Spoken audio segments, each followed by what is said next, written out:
out there, I'm Jibril Babatunde, your number one top-notch presenter. We are on Fact File, brought to you by Global Eats Media. You know, I know, we take you global. On today's edition, we will be having a friendly chat with one of our honorable, one of our epitome of knowledge, the person of Comrade Prince Saviour Iche, the CEO of Authentic Factory. Don't forget, you're on Fact File. Let's go global. I still remain my humble, gentle, cool self, irrespective of any intimidation from any faculty or rather, I'm Jibril Babatunde. Today you are meeting one of our epitome of knowledge, Comrade Prince Saviour Iche, the CEO of Authentic Company. Sir, can we meet you? Yeah, my name is Comrade Prince Saviour Iche. I'm the CEO of Bright Future of Enterprises Limited, the owner of popular products called Authentic. Okay, you've heard from him. Sir, can you actually expatiate on your business? Let's actually know what your business entails. Actually, I'm into production of herbal cosmetics. That's what we are into. Okay, I've seen many plaques award round that shows you are an epitome that people actually endorse. What can you say about that?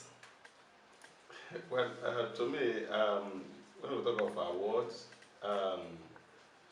it's something that that is a reward or an appreciation from the Nigerians and even people outside the shore of Nigeria on my little contribution in the industry and also to humanity. Okay, now let's digress a little bit. We are in the era of new government. We have a new president, the person of Asiwaju Bola Ahmed Tinubu, and we have seen some transformation, either positively or negatively. How do you think this affects the economy? Well, the Tinubu have just started, but with the way it's going, I hope, because we are meant to pray for our leaders. I hope that he will do well. Having been the national leader of APC, when someone is outside the football pitch, the person play more than the players.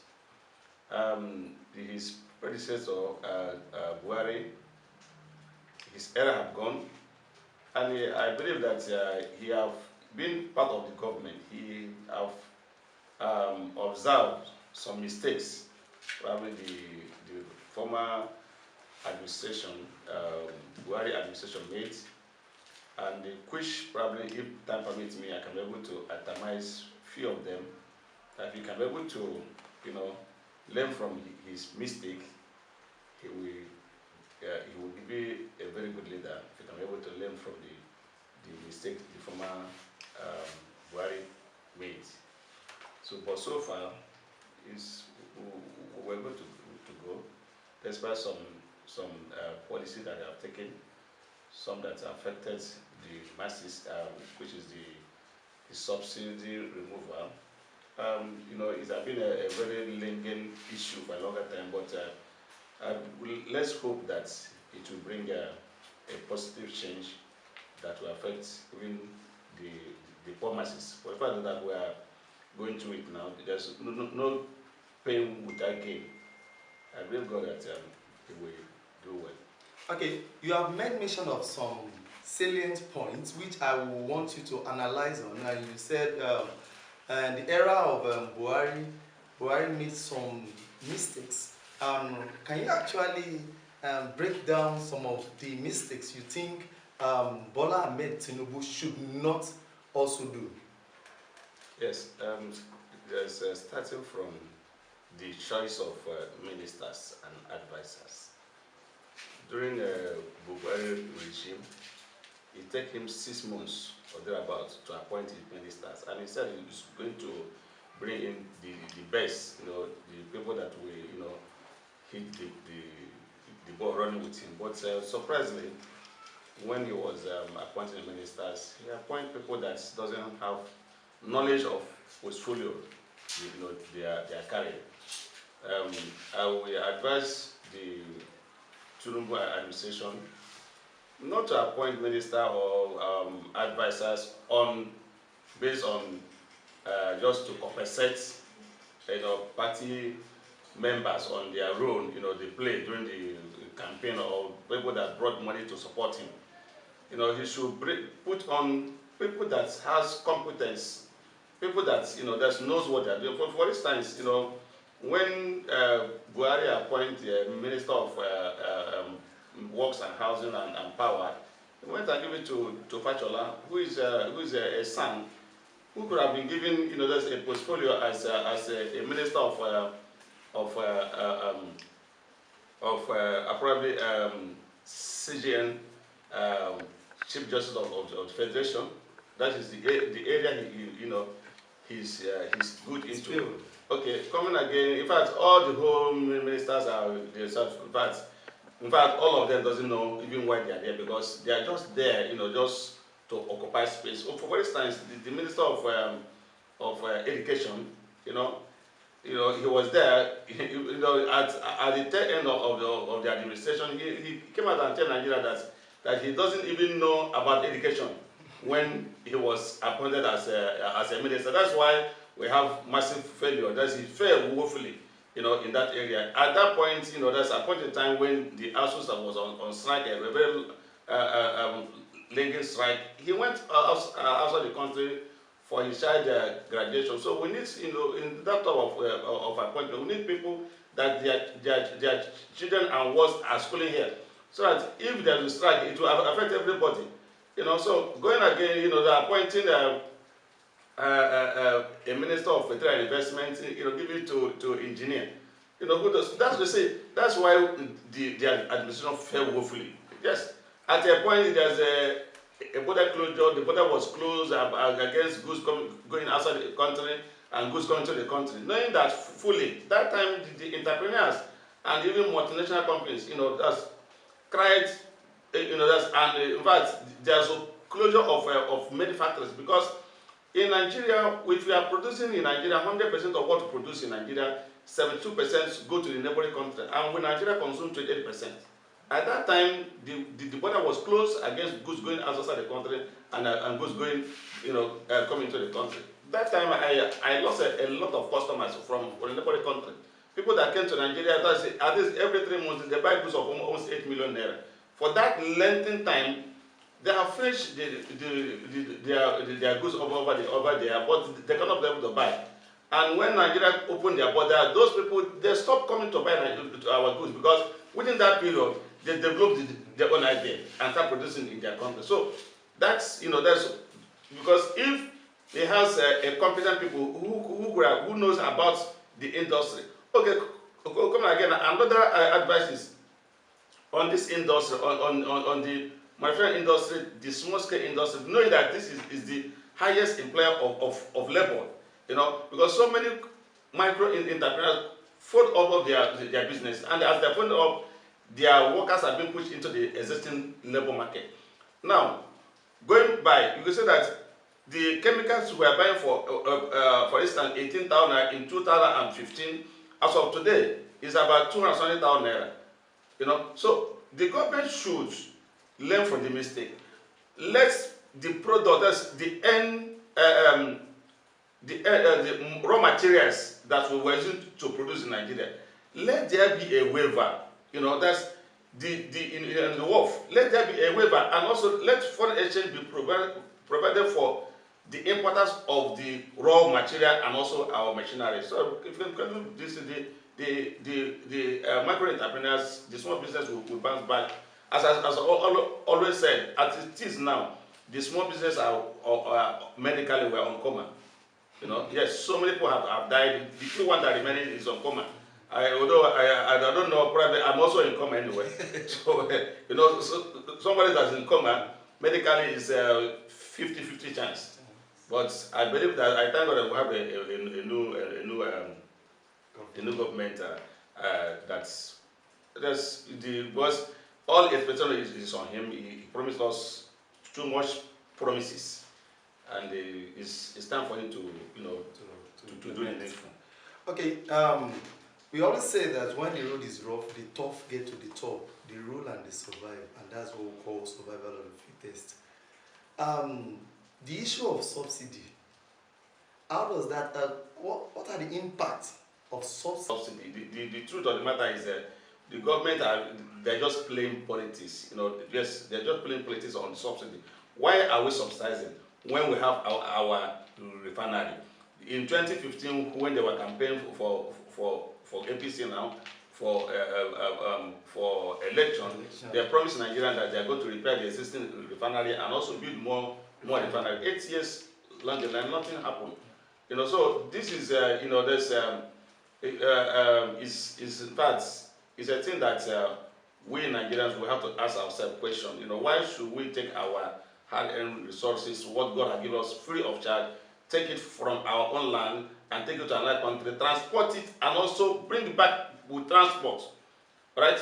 When we can do it, when we can refine it, Nigeria, that is why the issue of something. And according to, I quote the new Vice President Chetima, who said after their inauguration that there's the cabal, that's in charge of that subsidy, whatever. They are too powerful. This is our people that are on their own. They purposely want to punish us. They purposely don't want our own refinery to work. Because if our refinery is working, there should not be subsidy. And let me tell you, from the extraction of the raw material, which is crude, to the refinery, we have countless of other mineral resources apart from the petrol and gas and kerosene. In fact,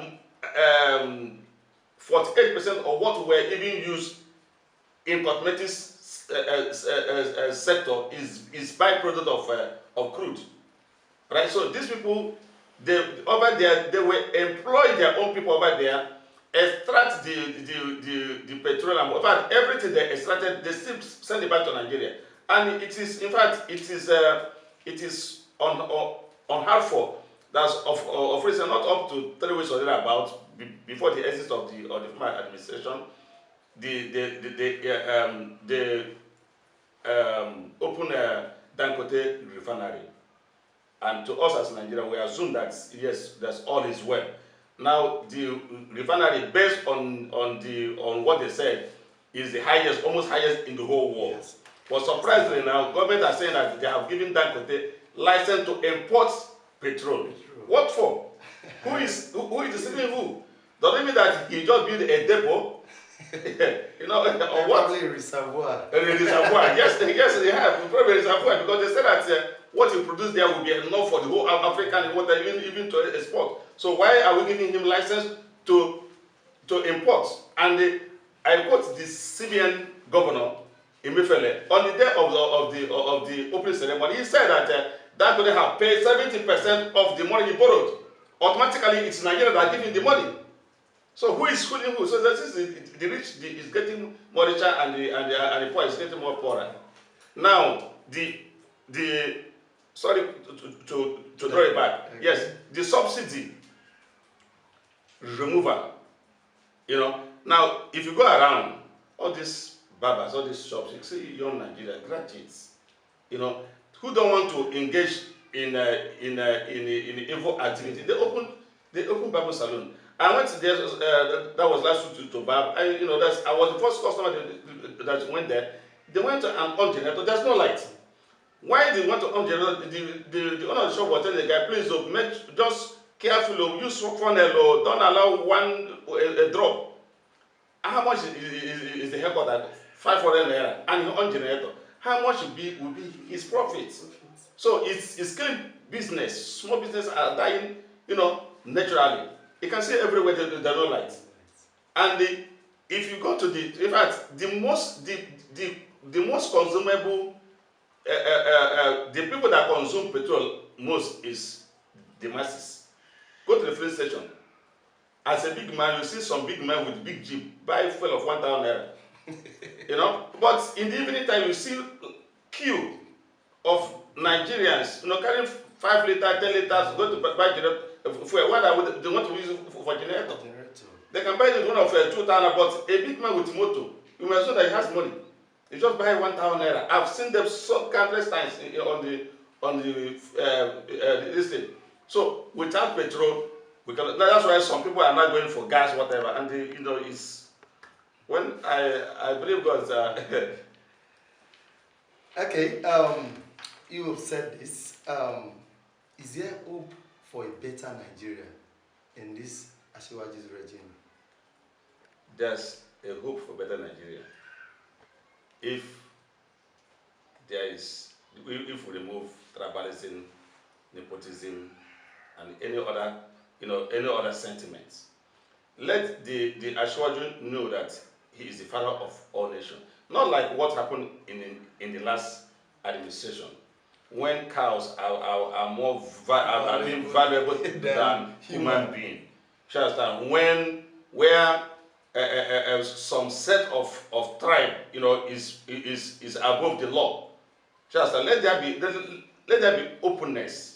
Let there be equity. Let there be, you know, let everybody have sense of belonging. As long as we know that we call ourselves a nation, Nigeria, you know, if through federalism, let it roll. Let everybody feel sense of belonging. You understand? So I believe God that we're praying for him. It's not easy to be a leader, but it's unfortunate that, in fact, this administration have nobody to blame. This APC, they have nobody, because in 2015, Buhari was blaming Jonathan. He said he wanted to clean up the mess. The mess was a bag of rice was almost 7,000. Then fuel was 155 naira. Diesel was 85 naira. About, you know, the gas was 300 or was about 180. Now that's the mess. He cleaned the mess. The rice raised to something. The mess is still cleaning up to, you know, that's up to the 8th. And you can see where the mess leads us. In the same mess, this is a man that promised to eradicate poverty, eradicate crime and corruption. Under his watch, under the same administration watch, monkey swallow billions of naira. The snake also swallow. And this is some people that came and confessed to the whole world. It has never happened in the whole world that snake carry billions of naira, and the monkey also carry. And up to today, they are going free. In the same administration, they came about a few days to the end of the administration and came to deceive Nigerians with a camouflage airline, the Nigerian Air. Not knowing that it was just, you know, a setup, you know, for us to count it as one of their achievements. Until, thank God for social media. If not for social media, we could have not known that this is just, and up to today, these people are going free. Nobody have I want to, and they actually should, the issue of fighting corruption, you should fight it to the letter. You should fight it to the letter. And also on this, the last administration, you know, that's they tamper with some courts judgments. Let there be full democracy. Let's know that we are practicing democracy. Because as it is now, to my honest understanding, we are not practicing democracy. In a country where we claim that we're practicing the democracy, the federal government is controlling the Senate. Any bill that comes, even a few days to the end of the last administration, they were bringing loans upon loans, borrows upon borrows, and up to today, we don't even see what they use that money to do. So, if there is true democracy, there's few let there be. Okay, now the Independent Electoral Commission and it's to see the government that is appointing them. Let there be, let there be, because that is why we are finding it so hard now. In the electoral tribunal, the INEC is like this the spokesperson to the other party. To me, I don't believe in party, I believe in competence. I'm not a politician and I can never be. I only support whomever that is there. I'll be praying for that person. Okay. Lastly, on my part here, we hope for a better Nigeria, like you said. In your jurisdiction, what Bola Ahmed Tinubu said, let the poor breathe. So, what are the things you think the government can do in your vicinity that can make the poor breathe?